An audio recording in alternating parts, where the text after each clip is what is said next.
की बार अब की बार 400 पार, अब की बार। लोकसभा चुनाव से पहले बीजेपी कई पार्टियों से गठबंधन की कोशिश कर रही है। ओडिशा में एक और बीजेडी से गठबंधन पर बातचीत बनती नहीं दिख रही। वहीं टीडीपी से गठबंधन पर फाइनली मुहर लग गई। साथ ही आंध्र प्रदेश की जनसेना भी गठबंधन में शामिल है। टीडीपी यानी तेलुगु देशम पार्टी और बीजेपी ने एक प्रेस रिलीज जारी करके एक साथ लोकसभा और विधानसभा चुनाव लड़ने की घोषणा कर दी। बीजेपी की ओर से जारी लेटर में पार्टी ने पुराने संबंधों का हवाला दिया है और साथ चुनाव लड़ने की बात कही है।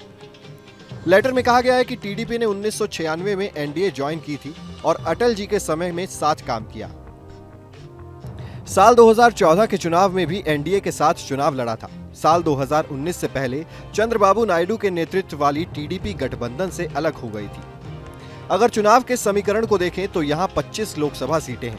2019 के लोकसभा चुनाव में वाईएसआरसीपी को 22 सीटें हासिल हुई थी, जबकि टीडीपी को 3 सीट पर जीत हासिल हुई थी।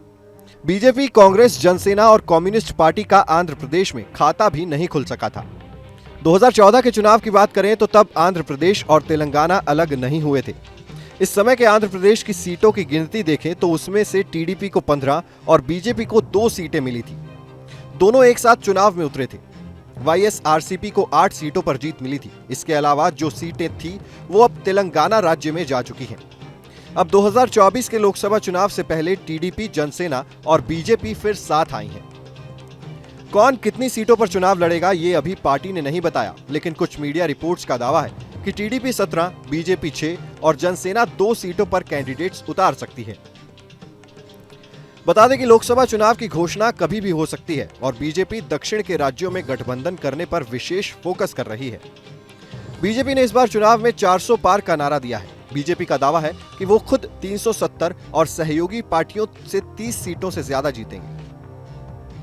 लेकिन चुनाव के हिसाब से ये समीकरण देखें तो इसके लिए बीजेपी को साउथ में सीटों की संख्या बढ़ानी पड़ेगी।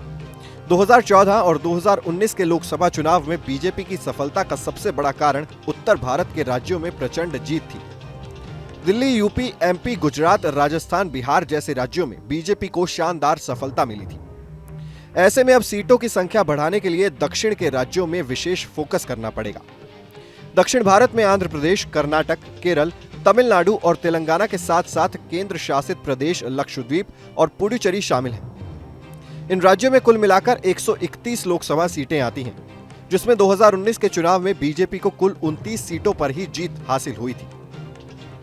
अब इन राज्यों में जीत का आंकड़ा बढ़ाने के लिए बीजेपी इन राज्यों की पार्टियों से गठबंधन की कोशिश कर रही है, जिसमें अब टीडीपी से गठबंधन में सफलता मिल गई है। अब चुनाव में इसका क्या फायदा होगा या नहीं, ये समय ही बताएगा।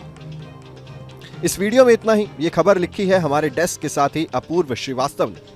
खबरों की सभी अपडेट्स के लिए बने रहिए न्यूज़ नेशन डिजिटल के साथ।